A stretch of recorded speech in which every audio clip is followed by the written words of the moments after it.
Welcome to the ultimate 6-part warm-up to fix every single joint area in your body, get some muscular activation. You'll even gain muscle, inshallah, from this workout slash little warm-up thing that actually activates everything. So the first thing is overhead squat. This actually, you're gonna get a pump in your shoulders, you're gonna gain muscle in your shoulders and a lot of stabilizers, which is amazing. This is great because it challenges your body's ability to mobilize your hips while keeping your chest up and everything in alignment. Now you can use a broomstick for this, a weightless bar. Do not use a heavy bar for this. Use the lightest thing you can find because the point here is not to lift weight. That's gonna kind of take away from the purpose. The point here is to stretch. So as you can see, I'm trying to keep my hands back as far as I can, ideally over the midfoot, okay? And you wanna try to get your hips as low as you can, ideally hips below knees, but if you can't go that far, no problem. But the whole point is, as you're doing this, right, you wanna get your hands behind your head as best you can, okay? You're gonna mobilize, open up the shoulders. Again, you can use a band as well. And as you can see, I'm almost like pulling it apart to get a little bit of torque, driving it behind my head, knuckles behind the head. I'm sitting back. I'm using my hamstrings and my hips to pull my hips back and really sitting back into them, pulling my knees apart, activating my glutes, everything. Speaking of activating glutes on the plank, we also want to activate glutes. That's part 2 of this, okay? So as you can see, I'm driving my hands towards my feet. I'm trying to draw my belly button in and I'm trying to squeeze my glutes, okay? We don't want the duck butt sitting up like that. No, you want to flatten out your spine like that and keep your abs and your glutes tight so that your back doesn't end up rounding excessively and creating that duck butt arch, which is called lordosis, okay? And this is a common posture problem that a lot of people have. As you can see, another thing I'm doing is I'm rotating my elbow pits. You can see I'm rotating my elbow pits back, my elbow pits to face forward and my elbows to point back, which activates my lats, and I'm pulling my hands towards my feet towards my hands. So that activates the abs like crazy. You should feel this way more than any other kind of plank, okay? Now, next up, we're gonna do the one-legged lunge stretch. Now, a couple ways of doing this. You can do this with your knee resting on the ground, especially if you're quite heavy right now and you're just starting off. The whole point here is to mobilize. We don't want the butt sticking back again. We want to tuck the tailbone under the pelvis, right? Keep the spine as straight as possible. And from there, you're going to drive the stretch. You're going to feel the stretch in the front of your hip.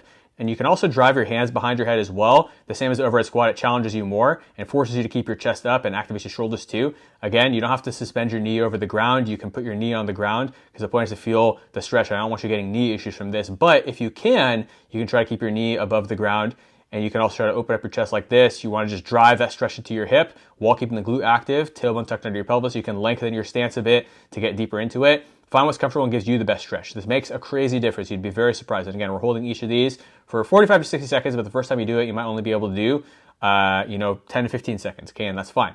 So again, shoulders back, chest up, tuck the tailbone under the pelvis. You can make the foot active. You can also, again, suspend your knee over the ground if that doesn't bother your knees, and you'll feel a lot more. Squeezing your glute, you get crazy muscular activation with this. Your quad's gonna be killing you at the end, okay? Unless your knee's resting on the ground, then that won't be an issue at all, okay? And then I always like to even out just to really make sure that everything gets even work and I feel really good after. Now, the next thing is called the A-frame plank, okay? So we're gonna be driving your head under your shoulders to really just get deep into that upper back stretch while driving your butt towards the sky to stretch out your hamstrings, driving your heels towards the ground to stretch out your calves. So it's a very comprehensive stretch of getting everything. I'm really trying to drive my head under my shoulders and drive my butt up. So I'm walking it back, walking it forward, whatever gives me the best stretch. And I really want to feel this stretch opening up my shoulders, my upper back, my hamstrings, just everything. And then one little analogy that helps me to position my hands properly is I take, again, this is a weightless bar. This is not a weighted bar. And I'm almost thinking like I'm trying to do a behind the neck pull down or a behind the neck press, which is a risky movement, which is why I don't put it in most people's workout programs.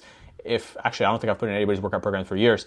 But the idea is to have your hands as if, when you're doing the A-frame plank, as far back and drive your head through between your shoulders as if you're holding a bar behind your back. So now that we know that, as you can see, it's as if there's a bar in my hands. I'm driving it behind my back and I'm driving my head down, shoulders back to really get that stretch. Now, this next one, we give you 2 angles because we had a little visitor in one of the angles, okay?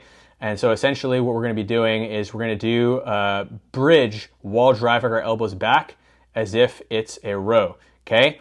So we're censoring the visitor. It's just a little girl, but of course, most non-Muslims don't necessarily dress their daughters the most appropriately. So we're gonna be hiding that, right?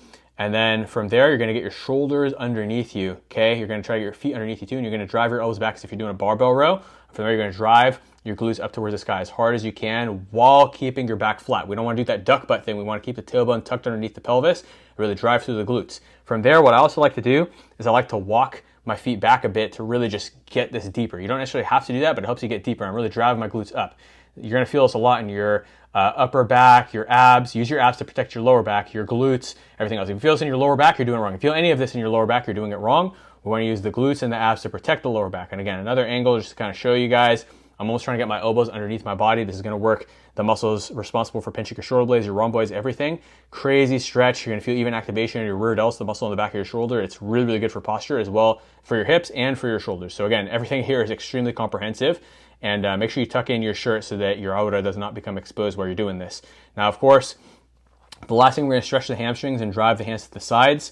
I had somebody say I look like a pelican when I do this, but it's actually just called, it actually doesn't really have a name, but either way, what we're going to do is we're going to drive our hands back. Okay, we're going to activate the rear delts, pinch the shoulder blades, stretch the hamstrings. You could call it a forward fold with upper back activation. That's what we'll call it. And so you want to feel this in your hamstrings. You want to keep your lower back flat. Always keep your lower back straight. And we're driving our middle fingers to the sides of the room to really just get maximum length and activate the rear delt muscle. We want to try to stay even, so you can use a mirror. Although if looking up strains your neck, then you can look, just neutral neck, everything else. Remember to keep your back straight. Don't bend your back. And that is the ice positions warm-up.